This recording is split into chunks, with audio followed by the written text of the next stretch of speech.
ആർക്കുപാടം കുടുംബത്തിൻ്റെ അംഗങ്ങളുടെ കൂട്ടായ്മയിൽ സംഗീതത്തെക്കുറിച്ച് ചർച്ചകളാവാം. ഇന്ത്യൻ സംഗീതവും പാശ്ചാത്യ സംഗീതവും തമ്മിൽ ഒരു താരതമ്യം.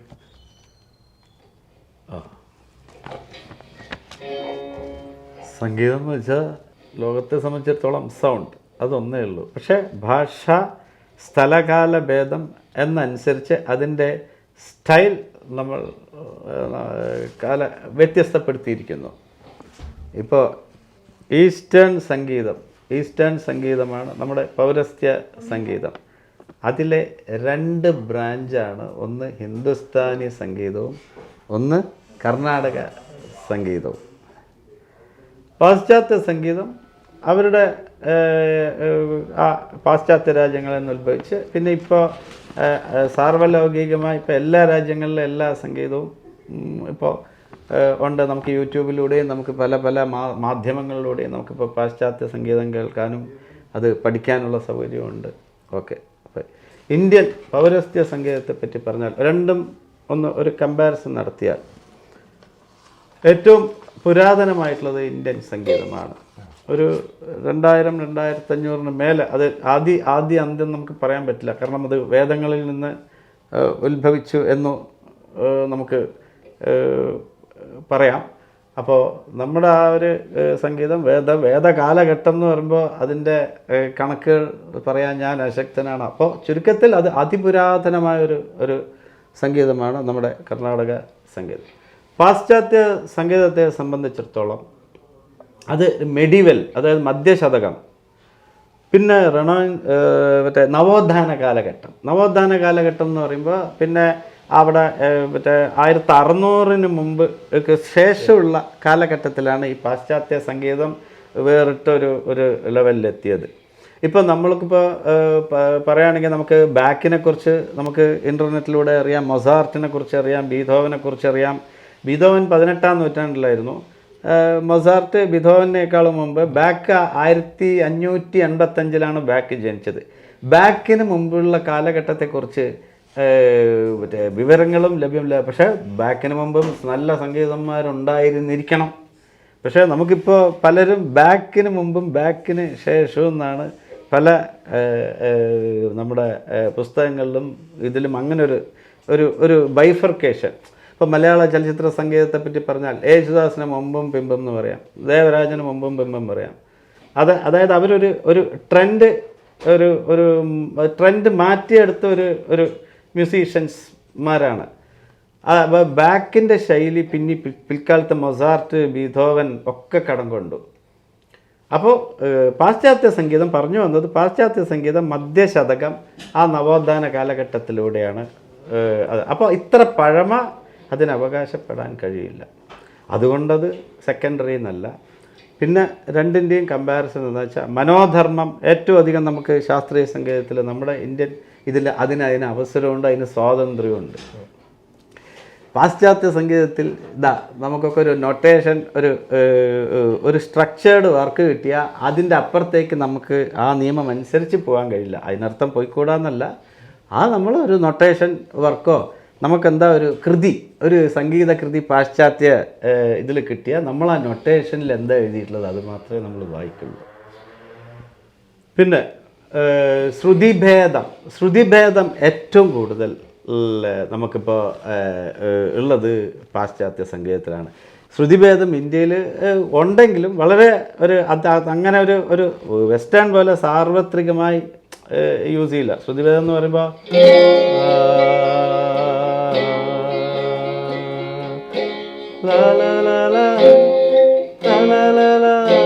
അത് പറഞ്ഞു അടുത്തന്നെ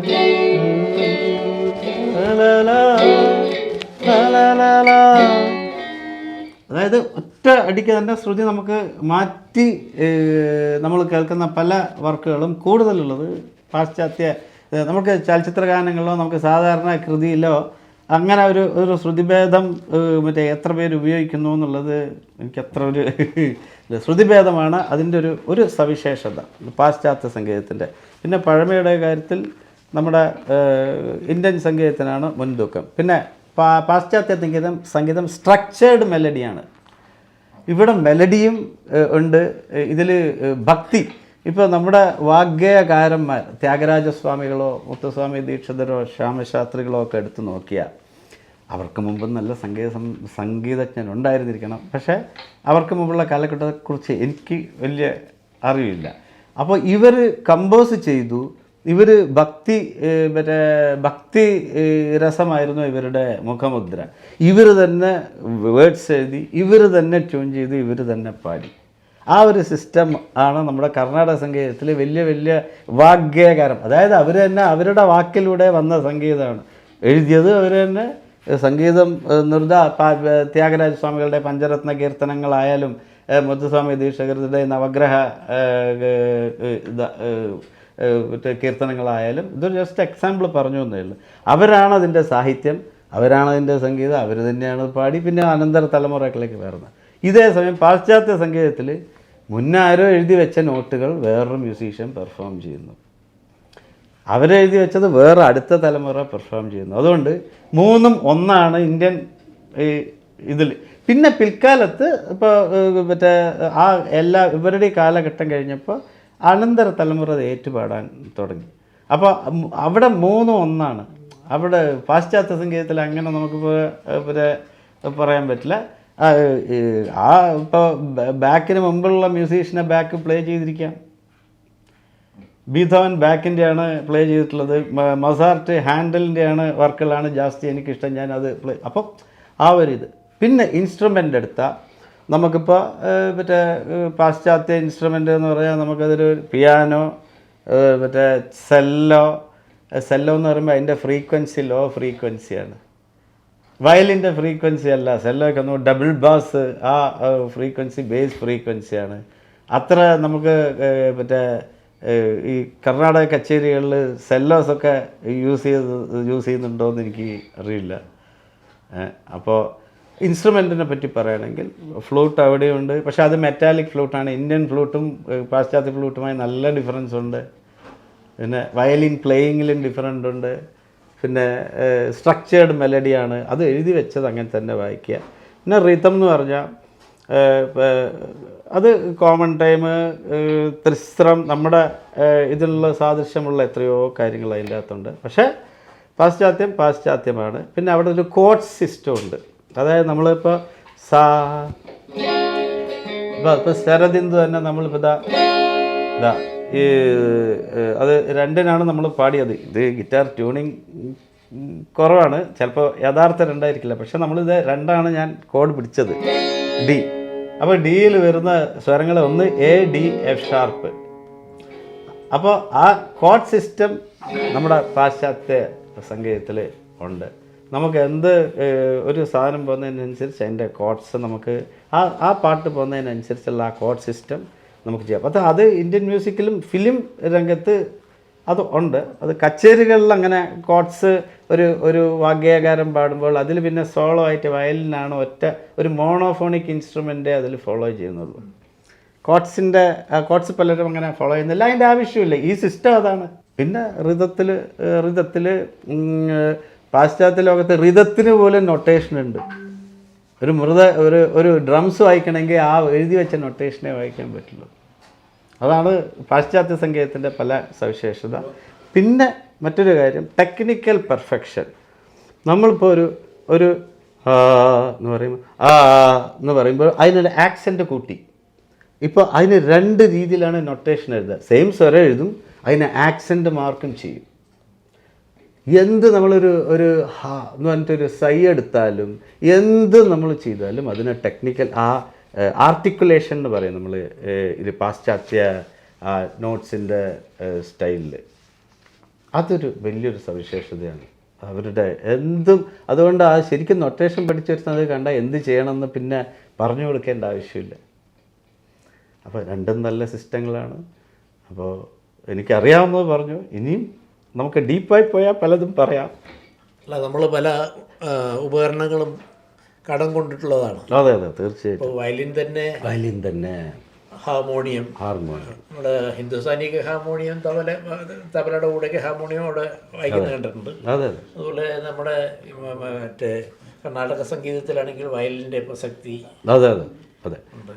അപ്പോൾ നമുക്ക് അത് കൊടുക്കൽ വാങ്ങൽ പണ്ടുണ്ടായിട്ടുണ്ട്. അതെ അതെ അതെ, തീർച്ചയായിട്ടും തീർച്ചയായിട്ടും. ഗിറ്റാർ എന്ന് പറഞ്ഞാൽ അതൊരു സത്യം പറഞ്ഞാൽ ഒരു 200 വർഷങ്ങൾക്ക് അപ്പുറത്തേക്ക് അതിൻ്റെ ഒരു പിതൃത്വം അവകാശപ്പെടാനില്ല. അതിൻ്റെ ആദ്യ രൂപമായ മറ്റേ പല സംഗതികളുണ്ടായിരുന്നു. ഇന്ന് കാണുന്ന ഗിറ്റാറിനധികം ഒരു 250 വർഷമേ ഉള്ളൂ. നേരെ മറിച്ച് പിയാനോ കുറച്ചുകൂടി പുരാതനമാണ്. പിയാനോയുടെയും ആദ്യ രൂപം ഹാപ്സി കോഡ് എന്നാണ് പറയപ്പെടുന്നത്. ഹാപ്സി കോഡ് 1700കളിലും 1650കളിലും ഒക്കെ ആ ഒരു ഒരു ഒരു ഇതാണ് ഇന്ന് കാണുന്ന പിയാനോ ഒക്കെ. പിന്നെ കാലത്തിനനുസരിച്ചൊക്കെ പരിഷ്കരിച്ച് വന്ന ഒരു സിസ്റ്റമാണ്. അത് നിങ്ങൾ പറഞ്ഞാൽ ശരിയാണ്. അങ്ങോട്ടും ഇങ്ങോട്ടും കൊടുക്കൽ വാങ്ങലുകൾ ഉണ്ട്, ഇഷ്ടംപോലെ ഉണ്ട്. സംഗീതം എന്ന് വെച്ചാൽ യൂണിവേഴ്സൽ ആണല്ലോ. തീർച്ചയായും അത് അങ്ങനെയാണ് എന്നാണ് ഞാൻ മനസ്സിലാക്കിയിട്ടുള്ളത്. തീർച്ചയായിട്ടും. പിന്നെ ഫ്ലൂട്ടിൽ മെറ്റാലിക് ഫ്ലൂട്ടാണ് അവിടെ കുറേ ഇപ്പൊക്കെ ഉപയോഗിക്കുന്നത്. നമ്മുടെ ഇന്ത്യൻ റീഡ് ഇല്ല, അത് വേറൊരു ഇതാണ്. മെറ്റാലിക് ഫ്ലൂട്ടാണ് അവിടെ കുറച്ചുകൂടി അത്, അതിൻ്റെ ടോണും വ്യത്യാസമാണ്. പിന്നെ സുസംഘടിതമായ രീതിയിൽ നാദപ്രപഞ്ചം സൃഷ്ടിക്കുകയാണ് അവിടുത്തെ ഒരു രീതി. അതിനാണ് നമ്മൾ സിംഫണി എന്ന് പറയും. ഇപ്പോൾ എന്നിട്ടൊരു മെയിൻ മെലഡി ഉണ്ടെങ്കിൽ അതിനൊരു സബ് മെലഡി കൊടുക്കാം, അതിൻ്റെയും 3rd കൗണ്ടർ പോയിൻ്റ് കൊടുക്കാം, അതിൻ്റെയും 4th കൗണ്ടർ പോയിൻറ്റും 5th കൗണ്ടർ പോയിൻറ്റും കൊടുത്ത്. കൗണ്ടർ പോയിൻ്റ് എന്ന് വെച്ചാൽ പ്രതിബിന്ദു. നമ്മളിപ്പോൾ സാ എന്ന് പറഞ്ഞൊരു സ്വരം ഉണ്ടെങ്കിൽ അതിന് പ്രതിസ്വരമായിട്ട് ആ പാശ്ചാത്യ രീതിയിൽ വേറൊരു സ്വരം അറേഞ്ച് ചെയ്ത് എല്ലാം കൂടി നമ്മൾ ഒന്നിച്ച് കേൾക്കുന്ന ഒരു സിസ്റ്റമാണ് ഈ സിംഫണി. പാരലൽ മെലഡീസ്, അതായത് സമാന്തരങ്ങളായ സംഗീത റൂട്ടുകൾ ഒന്ന് പോകുമ്പോൾ മറ്റൊന്ന് അതിൻ്റെ ഇടയിൽ കൂടി പോയിട്ടിരിക്കും. ഇതൊക്കെ കൂടി നമ്മൾ ഒരുമിച്ചാണ് കേൾക്കുന്നത്. അതൊരു പാശ്ചാത്യ സംഗീതത്തിൻ്റെ ഒരു ഒരു ഒരു ഒരു ഒരു അതിസുന്ദരമായ ഒരു സ്റ്റൈലാണ്. അത് പിൽക്കാലത്ത് ഇവിടെ നമ്മുടെ ശരദിന്ദു മലർദീപൻ ചെയ്ത മ്യൂസിക് ഡയറക്ടർ ആരാ എന്ന് അറിയോ? ഇല്ല, സാക്ഷാൽ എം.ബി. ശ്രീനിവാസൻ എന്ന നമ്മുടെ ഗന്ധർവ ഗായകൻ ആദ്യം പാടിപ്പിച്ച വലിയൊരു മ്യൂസിക് സംവിധായകൻ എന്നല്ല അങ്ങനെ പറയേണ്ടത്, അങ്ങനെ വലിയ സംഗീത ശാസ്ത്രജ്ഞനാണ് അദ്ദേഹം. ആ പാശ്ചാത്യ രീതി കടം കൊണ്ട് ക്വയർ ഗാനങ്ങൾ, നമ്മുടെ ചർച്ചിൽ അവരിപ്പോഴും ചില ചർച്ചിൽ ഫോളോ ചെയ്യുന്നുണ്ട്. എല്ലാ സൺഡേസും അവരുടെ ആ ക്വയർ ഉണ്ട്. അവരുടെ മാസ്, അവരുടെ കുർബാനയ്ക്കൊക്കെ അവരുടെ ഈ സിസ്റ്റം യൂസ് ചെയ്യുന്നുണ്ട്. ക്വയർ ഗാനങ്ങൾ ഏറ്റവും ഫസ്റ്റ് സൗത്ത് ഇന്ത്യയിൽ ഇൻട്രൊഡ്യൂസ് ചെയ്ത MBS ആണ്. ഇത് ദേവരാജൻ മാഷും പറഞ്ഞു. പിന്നീട് ദേവരാജൻ മാഷ് സിനിമയിലെ തിരക്കുകളൊക്കെ കഴിഞ്ഞപ്പോൾ ഈ ക്വയർ ഗാനങ്ങൾ അദ്ദേഹം കുറേ ചെയ്ത് അതിൽ ദേശഭക്തി ഗാനങ്ങളുണ്ടാവും, മറ്റേ നമ്മുടെ ആരാധനാമൂർത്തികൾക്കുള്ള ഡിവോഷണൽ സോങ്സ് ഉണ്ടായിരുന്നു. ഇതൊക്കെ അദ്ദേഹം ആ ക്വയർ സ്റ്റൈലിൽ ചിട്ടപ്പെടുത്തി ദേവരാജ മാഷ് 4-5 കാസറ്റുകൾ പുറത്തിറക്കി. അപ്പോൾ അത് ആ പാശ്ചാത്യ സംഗീത സിസ്റ്റത്തിനനുസരിച്ചാണ് മാസ്റ്റർ ചെയ്തത്. അത് പക്ഷേ യൂസ് ചെയ്തത് നമ്മുടെ കർണാടക രാഗങ്ങളും.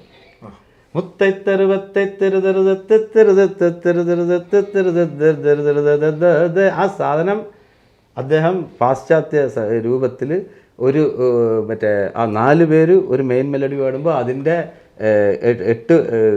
മറ്റു 4 പേര് അതിൻ്റെ പ്രതിബിന്ദു കൗണ്ടർ പോയിൻ്റ് പാടി, അതിൻ്റെ പ്രതിബിന്ദു 4 പേര് പാടി, 16 പേര് മൊത്തം അസലായി പാടിയ ഒരു നല്ലൊരു വർക്കായിരുന്നു അത്. അതേപോലെ പല പാട്ടുകളും അദ്ദേഹം ചെയ്തു. അപ്പോൾ ഈ പാശ്ചാത്യ സംഗീതം ഈ കൊടുക്കൽ വാങ്ങൽ എന്ന് പറഞ്ഞപ്പോൾ നമ്മൾ ആ സിസ്റ്റം ക്ലീനായിട്ട് ഉപയോഗിച്ചിട്ടുണ്ട്.